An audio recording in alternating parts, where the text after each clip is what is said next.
Asia cup 2025ను Bharat ఘనంగా మొదలుపెట్టింది. మొదటి మ్యాచ్లో పసికున్న యూఏఈని చిత్తుగా ఓడించింది. 9 వికెట్ల తేడాతో మరో 93 మిగిలుండగానే భారత్ గెలుపొందింది.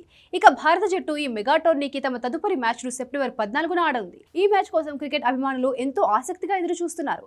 ఈ క్రమంలో యూఏఈని చిత్తుగా ఓడించి పాక్కు వార్నింగ్ ఇచ్చారా అన్న ప్రశ్నకు భారత కెప్టెన్ సూర్యకుమార్ యాదవ్ ఆసక్తికరంగా జవాబిచ్చాడు. పాక్తో మ్యాచ్ కోసం తామంతా ఉత్సాహంగా ఎదురుచూస్తున్నామని చెప్పాడు. ఆ మ్యాచ్లోనూ రాణించాలని కోరుకుంటున్నట్లు చెప్పాడు. మొదటి మ్యాచ్లో కుర్రాలు అదరగొట్టారని, టోర్నీ మొత్తం ఇదే విధంగా దూకుడుగా ఆడతామని చెప్పుకొచ్చాడు.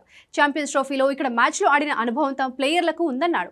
పిచ్ కాస్త నెమ్మదిగా ఉంటుందని అనిపించిందన్నాడు. పిచ్ ఎలా స్పందిస్తుందో తెలుసుకోవడానికి తొలుత బౌలింగ్ ఎంచుకున్నట్లు చెప్పాడు. స్పిన్నర్లు తమ పాత్రను చాలా అద్భుతంగా పోషించారని, రెండో ఇన్నింగ్స్లోనూ పిచ్ తీరు పెద్దగా మారలేదన్నాడు. ఈ అనుభవం పాక్తో మ్యాచ్లో ఉపయోగపడుతుందని చెప్పుకొచ్చాడు. ఇక 4 వికెట్లు తీసిన కుల్దీప్ యాదవ్పై సూర్యకుమార్ ప్రశంసలు కురిపించాడు. కుల్దీప్ యాదవ్ చక్కగా బౌలింగ్ చేశాడని, అతనికి దూబే, హార్దిక్, అక్షర్, బుమ్రాల నుంచి మంచి మద్దతు లభించిందన్నాడు. ఇదిలా ఉంటే మ్యాచ్ను ఇంత త్వరగా ఫినిష్ చేయడంపై స్పందించాడు. ప్రపంచ నెంబర్ 1 ఆటగాడు ఓపెనర్గా ఉన్నప్పుడు అసలు టెన్షనే ఉండదని అభిషేక్ శర్మ గురించి చెప్పాడు. టార్గెట్ 50 లేదా 200 అనే విషయాన్ని అతడు చూడడని తెలిపాడు. తనదైన శైలిలో దూకుడుగా ఆడడమే అతనికి తెలుసన్నాడు. ఈ సందర్భంగా మ్యాచ్ 4.3 ఓవర్లలోనే ముగిసిపోవడంతో కామెంటేటర్ సంజయ్ మంజ్రేకర్ సరదా వ్యాఖ్యలు చేశారు. మీరు పూర్తి మ్యాచ్ ఫీజును పొందుతారో లేదో అంటూ సూర్యకుమార్ యాదవ్తో జోక్ చేశాడు.